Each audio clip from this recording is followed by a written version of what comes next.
Alrighty.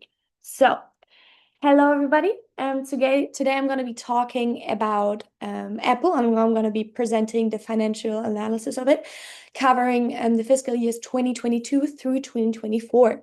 While that, I'm going to be examining the performance, the financial health, and also give some strategic recommendation. So, Apple operates in 175 and more countries. So you probably all heard about Apple. It has a geographic mix. So America is 43%, Europe is 27%, Greater China 17%, Japan is 6%. Asia Pacific is 77%. The key shifts that are happening where that the service now represents 25% of revenue with over 70% margins, and that's going to transform from like a pure hardware centric to a server and augmented. So you probably all know iPhone, iPad, stuff like that. That would count to like the hardware component versus the service component. In fiscal 24 metrics, we can see that 391 billion US dollars revenue was made, which is a 46.2% gross margin, and $118 billion operating cash flow was also created. Now, looking at the financial performance, the 3-year revenue is 394 billion US dollars in 2022.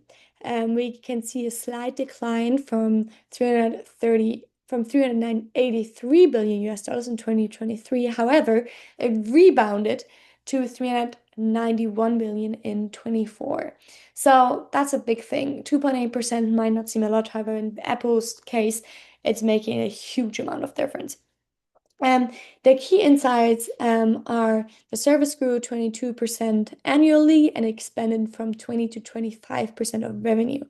And this mix shift drove gross margin expansion from 43 to 46%, which is again quite impressive. Now, looking at the financial health is exceptional, and the ROE is 170% versus P average at 30 or 40%. The ROA is 26.8% versus PS at 15%. The liquidity is current ratio 0.87, represents strategic negative working capital, enabling by 118 billion operating cash flow. So this is quite amazing what's happening there, and it's going to give them an AA plus ranking. They also deducted from 115 billion to 104 billion. So this is quite impressive what Apple is doing there. I also want to look at the international operations.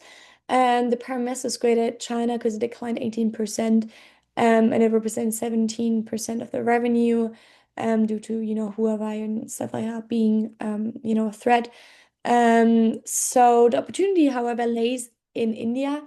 India growing 28% annually, and Apple under 5% market share, so it could reach 25% and offset China in 3 to 5 years. So that's quite impressive. I have 4 strategic recommendations. I'm going to make it quick.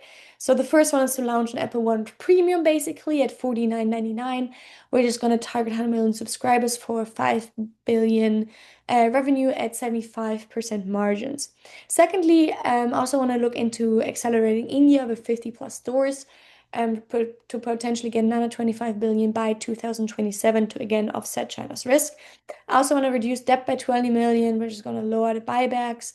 And fourthly, I also want to look into a Scale Vision Pro with 5 billion content investment launch, an SE model basically, and which should, if you set it by like 2,000 or $1,999, it should give $10 billion in revenue. And the AI insight was that service growth is the primarily value driver, not the iPhone volume. So prioritize the ecosystem and things like that. Just to sum up a little bit, otherwise it's getting too long here. The recommendation is to accumulate $240 price target, which is a 12% upside.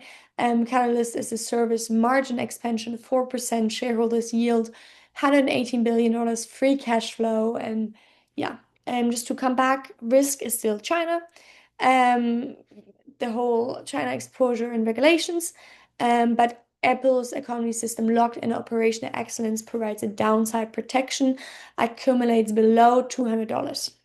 So yeah, thank you. I hope you have a great day, and if you have any questions, let me know. Thank you.